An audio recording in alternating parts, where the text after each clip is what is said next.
The impact of the war in Ukraine on the global economy is also dominating the agenda at the World Economic Forum in Davos. In a special address, European Commission President Ursula von der Leyen called Russia's actions a form of blackmail and said the EU is working to secure alternative routes to get Ukrainian grain out of the country.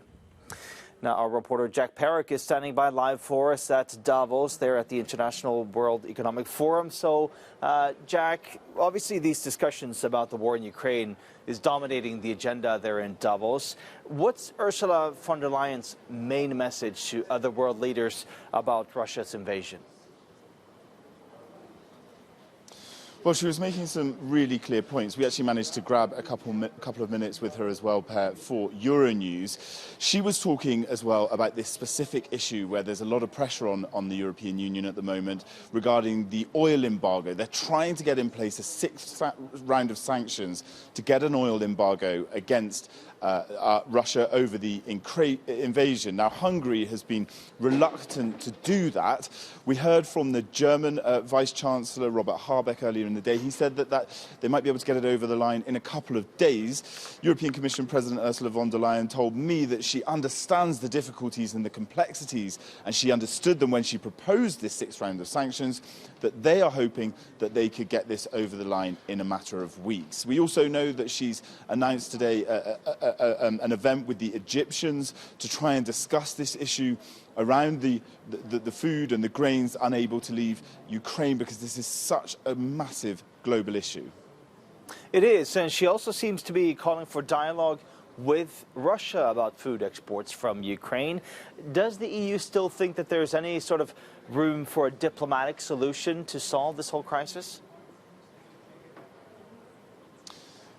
According to Ursula von der Leyen, yes, she said that there needs to be some sort of discussion. She said that they're open to all ways to try and reopen this. As we say, the fallout from the war in Ukraine, obviously the death toll in Ukraine is extremely traumatic, and what's happening to the country is tearing apart the sort of seams of Europe. But when you talk about this food crisis, this 20 million tons at least of grain that need to be exported out of Ukraine, on top of what needs to be harvested that would ordinarily go into the Middle East and into Africa, this starts to become a huge global problem. She said that there should be some scope for negotiating what happens on the Black Sea ports. Take a listen to what she had to say.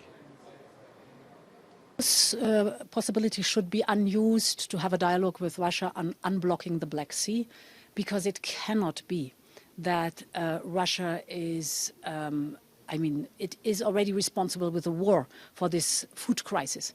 But now that it is knowingly blocking the Black Sea and thus responsible for the starvation of millions of people.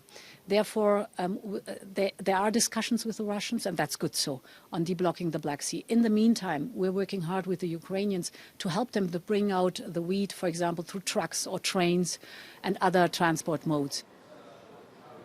We've also had similar sort of statements of condemnation here at the World Economic Forum from the NATO Secretary-General Jens Stoltenberg, the Spanish Prime Minister Pedro Sanchez. We have a number of high-profile speakers that are going to continue speaking tomorrow. And just for our viewers to know, we do hear from the World Economic Forum a Davos After Hours show, which starts at around 8 Central European Time on TV, and then we carry on the discussions online. So we encourage everyone to join us there and ask the questions for all of the Euronews team that are here in Davos.